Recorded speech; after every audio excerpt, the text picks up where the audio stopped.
Brody King is the hottest star in AEW, and it might not mean a goddamn thing, because Brody King is hot for all the wrong reasons. After wearing an Abolish ICE t-shirt that one time, Brody's push has coincided with strong support from AEW fans who bowed down to the king of immigration policy by chanting. The chant came out of nowhere, but now that it's here, it ain't going nowhere. I'm here for the fuck ICE movement, but Tony Khan is doing everything he can behind the scenes to wash his hands of it.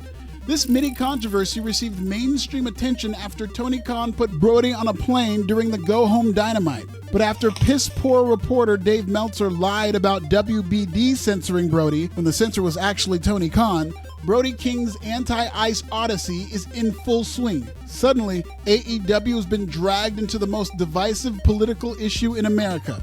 Today, we're going to talk about how Brody King's superstardom fell into AEW's lap and why AEW is likely to respond by cooling him all the way off. Subscribe in Swahili. Ladies and gentlemen, put your hands together for Alfred Konuwa.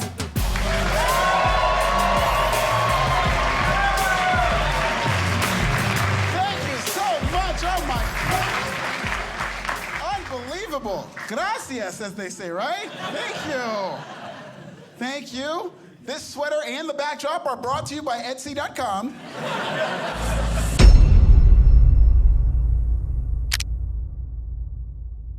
Pro wrestling will forever be a microcosm of society. In the 80s, entertainment was about big hair, bigger parties, cocaine, and synthesizers. So was WWF. The 90s was the Wild West, where nothing was taboo. Attitude and cocaine infiltrated everything from cartoons to video games. So did WWF. In the 2000s, pop culture was about reinvention, cocaine, and finding yourself through the new medium of Al Gore's internet. So was WWE. Fast forward to 2026, and no form of entertainment survives without going through the ringer of coke-fueled social media tribalism, just like WWE and more so AEW. With America fully radicalized, the best storylines in modern wrestling simulate that same tribalism. At WWE's peak, fans were divided between Cody Rhodes and Roman Reigns. Issa's my girl and everything, follow her right now, but she's also a walking Roman Reigns stan account. I'm a day one Raheem supporter, and during their rivalry, Issa was my op from 2023 to 2024. We're good now that Raheem slapped Roman's fake teeth out of his mouth with his BBC, but the Cody-Roman tribalism went crazy in 2024. What a time to be alive. AEW's ratings were never better than when CM Punk had real-life tension with the Elite. The drama behind the scenes that led to the Brawl Out and the Brawl In made for must-see television, but Tony Khan was helpless to manage all those egos. They came with too many problems that couldn't be solved on a message board or with burner accounts. Tony Khan now finds himself in a similar situation where real-life issues have bled into AEW. But this time, they're not personal issues between talent, they're political issues that affect an entire fan base. AEW's fan base leans heavily left, and how they feel about this company right now will be a direct result of Tony Khan's handling of Brody King. Brody King is big, bad, and talented. He's one of those guys who could have thrived in any era. A tattoo sleeve Stan Hansen, a juggalo Jumbo Saruta. He's the last of a dying breed as a believable, scary, tough guy, even as a babyface. AEW gave Brody his shot as a mix and match challenger for MJF. When it comes to its main event picture, AEW keeps the same whites in rotation at the top, and Swerve Strickland that one time. But this time, Brody got over more than anybody has since CM Punk walked out, and the whole world is talking about it. After fans at the Palms Casino in Las Vegas chanted "Fuck ICE," AEW received national media attention, and at the intersection of pro wrestling and politics was Brody King. The chants followed Brody King on that plane to Sydney, Australia, where 27 Aussies chanted,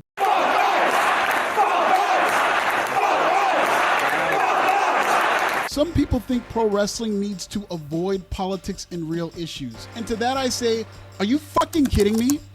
Pro wrestling is a serial weekly television show with no off-season. We follow living human beings in real time who travel from town to town in the political wasteland that is these United States of America. These wrestlers are mostly playing themselves with the volume turned up.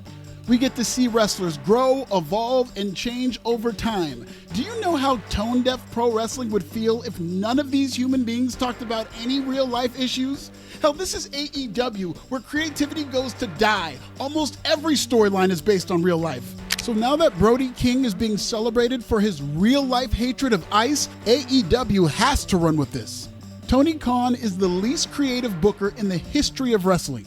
He needs highly polarizing talent like Brody King to fall in his lap. Pro wrestling will always be the bastard child of entertainment. Even in an era where WWE is run by Hollywood and Bad Bunny is on speed dial, there will always be an unseriousness to how people cover this beautiful sport. Given how hard it is to come across legit mainstream attention, especially for AEW, going all the way with anti-ICE Brody should be a no-brainer. If they do go all the way, that doesn't mean AEW as a whole hates ICE. What kind of dumb fuckery and logic is that? If All Elite Wrestling promotes one anti-ICE talent, do you know what that makes AEW? A job, a place of work, a group setting, a variety show. According to an internal memo I read, 92% of sickos are unemployed, so they won't understand what I'm about to say. But among you, the hard-working PWB subscriber, the unemployment rate is roughly 0%. So among those of you who have a job and know your coworkers, you know that some of them are Democrats, some of them are Republicans, some of them hate Trump, some of them love bigots, some of them are anti-ICE, others are pro-PDF. If AEW dared to build around one character who hates ICE, in addition to a roster full of people with different political leanings, they'd be no different from any job, sports team, family, even a bukkake, where not everybody is on the same page politically, but they all want to achieve the same team goal.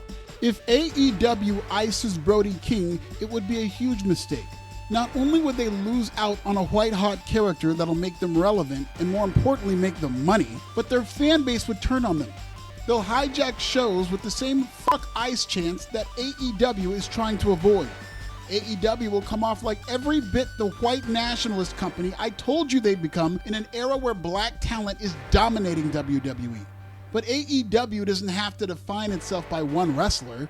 By pushing Brody King, they could also revive one of AEW's best gimmicks.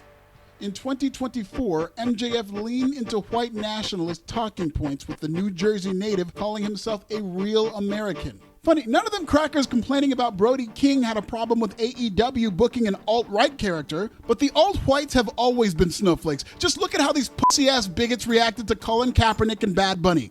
Anyway, MJF was a real American in 2024, and as a character, it was brilliant. Sean Penn as white supremacist Colonel Lockjaw was the most interesting character in one battle after another. I feel the exact same way about MJF playing a real American in AEW.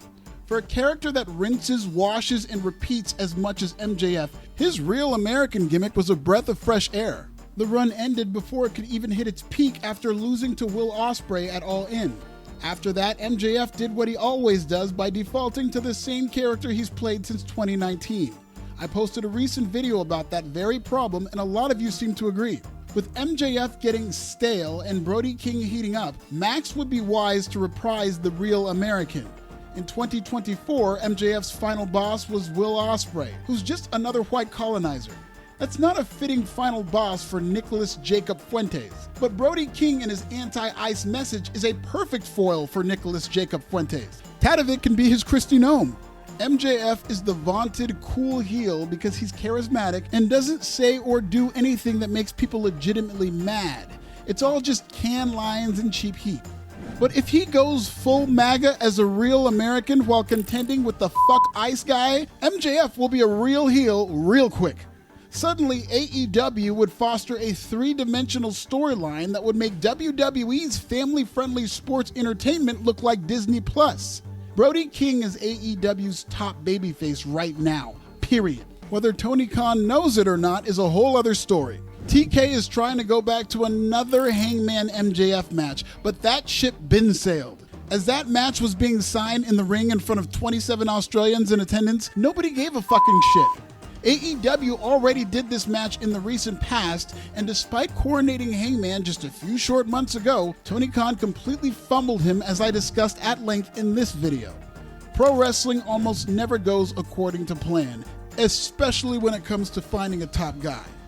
Brody King is that guy, and AEW needs to go against every one of their natural instinct that caused them to fire Cousin Phil.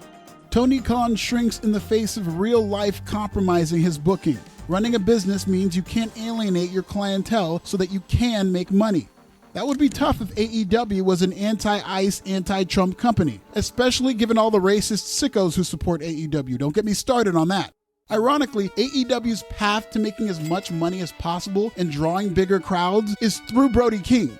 By developing an anti-ICE character, AEW would only be adding to an already diverse main event picture. And by diverse, I mean diversity of thought across the spectrum of whiteness. And Swerve Strickland that one time.